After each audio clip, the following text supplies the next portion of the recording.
We are just a few days away from the Major League Baseball draft. Who is going to go number one? We've got quite a few candidates, including high school shortstop Ethan Holliday. If that last name sounds familiar, it should. I know this name sounds familiar to everybody right now. Paul Skeens, not just who he's dating, but actually his pitching.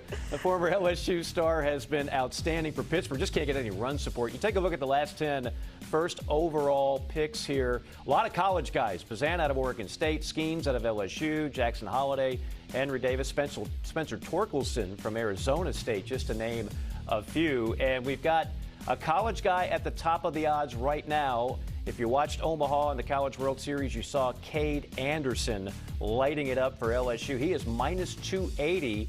Ethan Holliday out of high school plus 220. That's 1 versus 2, and then long odds after that to go number one. And joining us now to talk about all of it and more is MLB insider Jim Bowden. Jim, always good to talk to you. And I know that going over those odds, you have a disagreement with the way Vegas has this right now. Yeah, I think Ethan Holliday will go 1 overall to the Washington Nationals. I think he's the best player in this draft. And if he is drafted first overall, it'll be the first time in baseball history that siblings were first overall, because Jackson Holliday was back in 2022, as you mentioned. He's also the son of Matt Holliday, the former Major League All-Star with both the Cardinals and, of course, the Colorado Rockies. And he's got more of his dad's frame than he does his brother's frame. He's got a big 6'4" frame, 210, left-handed hitter. He's got the power tool over the hit tool, which is the opposite of his brother, Jackson. But he's got way more upside than his brother. I don't think he stays at shortstop. I think he moves to third base. But we're talking about a potential 35 home run third baseman. I think it's really hard to go against taking him first overall. You just showed the graphic. You showed 2 pitchers were taken first overall out of 10 years. And there's no Steven Strasburg or Paul Skeens in this draft. And there's nothing against Cade Anderson. I think he's a quality number 2 starter in the big leagues. His fastball's 91 to 94. That's what it is. It's not like it's mid to high 90s. He will touch 97. He's got a plus curveball and a plus slider. So I understand the argument for him. And by the way, the Nationals board was set before Mike Rizzo was fired. But the question becomes, will the owner get involved, and will the new GM, Mike DiBartolo, overrule the scouting director and make this decision where, maybe they do go with the pitcher. But I think they'll go with the best player in this draft, and that is Holliday. And I'll tell you the other guy that wasn't even on your board, but the best hitter in this draft is Eli Willits. He's the son of Reggie Willits. And this guy's a 60 hitter with 60 running speed on a scouting scale of 20 to 80. With 50 being average. So you want to take a long shot to go first overall, that would be Eli Willits.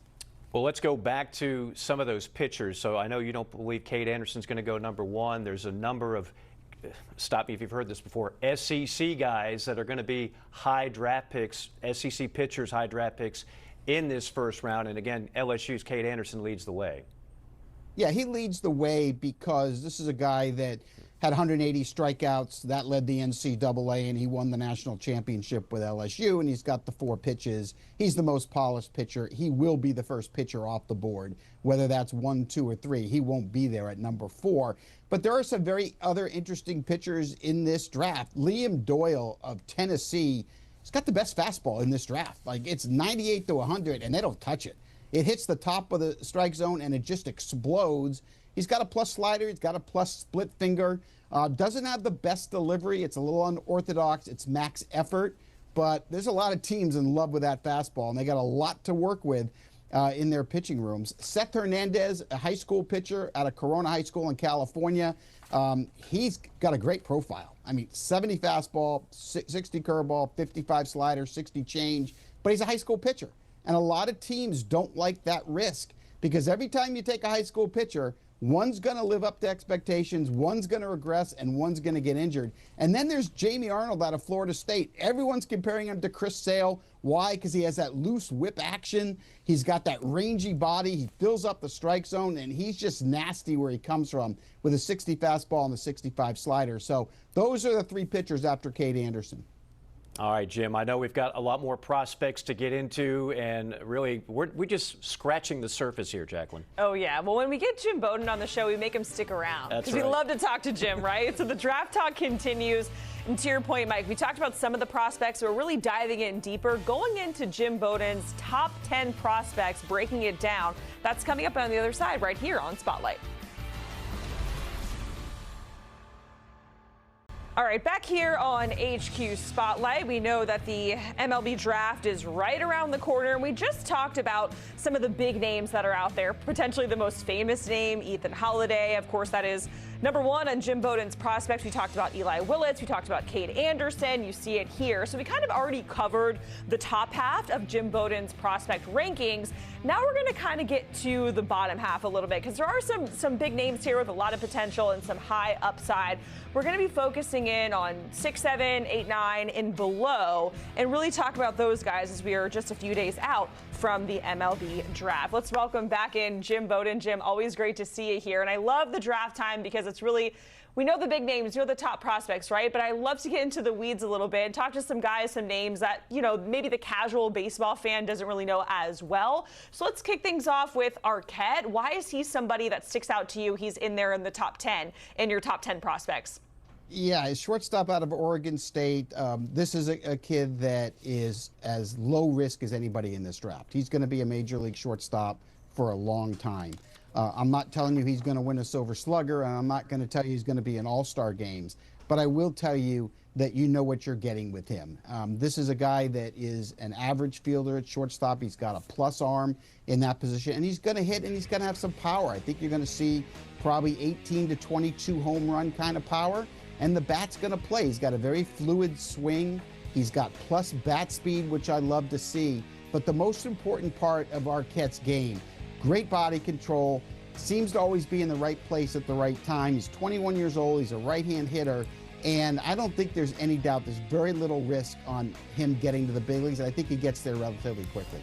And he's also from Honolulu, right? So I think that's really cool that he has the opportunity to kind of be one of the standout Hawaiian-born players in Major League Baseball. That's something that we see very often. Let's go to Billy Carlson, a shortstop who is 18 years old. He is so young, but we are really focusing in on his defense. That's what makes him stand out a lot, Jim. Yeah, and Corona High School is going to have 2 players taken probably in the top 10 of this draft, which is quite an accomplishment. We talked about Seth Hernandez a little bit earlier, his teammate and right-handed pitcher. But Billy Carlson stands out because this is the best defensive shortstop in this draft, high school or college. Incredible range to both sides, and he's got an amazing arm in the hole. He'll throw 97 miles an hour off the mound. So this is a guy that has good instincts. Defensively, he's going to be a star. He's athletic. The adjustments that he has made in the last year have been amazing to watch. The power is real. There's no question about that. You know, there are some scouts that question the hit tool. I don't really question it. I think he's going to hit. I'm not telling you he's going to be a 300 hitter in the big leagues, but I think a guy that hits 270, 15 to 20 homers, and plays Gold Glove caliber shortstop, this kid's ceiling is so high, and he's such a great kid. So he's a very special talent, and I'm interested to see between Arquette and Carlson which one goes first. I'm thinking it's Arquette just because college player, quick to the big leagues, low risk. Carlson, though, better defender and a higher ceiling. To your point, Jim, I don't know what is in the water there at Corona High School out in Cali. They have 4 players in the top 150 prospects. So they're just like breeding MLB draft picks out there. What a transition to your favorite under-the-radar draft prospect, and you're looking at shortstop Daniel Pierce. Why is he catching your eye and somebody that you're really honing in on? Yeah, I love this kid. He's from Mill Creek, Georgia High School. He's a young kid, and he's got the hit tool and the run tool that are both well above average, and that's really hard to find. All his other tools are average across the board, but you watch the tape and you watch him hit high velocity, breaking balls, change-ups. You watch the way he stays back on the ball. There's no doubt to me he's going to hit. He's got line drive power from foul pole to foul pole. He's got really good bat speed. I love his bat-to-ball skills. I love his consistent sweet spot contact that he makes. And he can fly. Like, I think you're looking at a 50 stolen base guy. So he is not getting the publicity of guys like Arquette and Carlson, Eli Willits, and Ethan Holiday, all shortstops that will go before him. But this is a guy that's going to go probably between picks 11 and 20, and he may end up being a top 10 talent from this draft. So, Jim, really quickly before we let you go, overall, is there like one storyline that you're most excited about when it comes to the draft overall, as it's just a couple of days away here? Yeah, I think the first 3 players in the draft and what order they go in is going to be really exciting. I think if Mike Rizzo was still running the Nationals, I think Ethan Holiday would be the first overall pick. It'll be interesting to see, just because the timing of his firing, if that's going to change what their scouting department does with that first pick. Maybe they go with Cade Anderson. And then I'm really curious how high Eli Willits goes, because I don't think he's getting the recognition he deserves with the ceiling that he has. Jim, we appreciate it. Always a pleasure getting us pumped for the draft. Again, just a couple days away out of Atlanta, and getting a look at that draft order, of course. We have the Nationals. They're picking number 1 overall for the 3rd time in franchise history, and this is Jim's prospect rankings. Ethan Holiday coming in at number 1, Eli Willits, Cade Anderson, so on and so forth. Here's the top 10. And again, just a couple days away from that draft coming from Atlanta.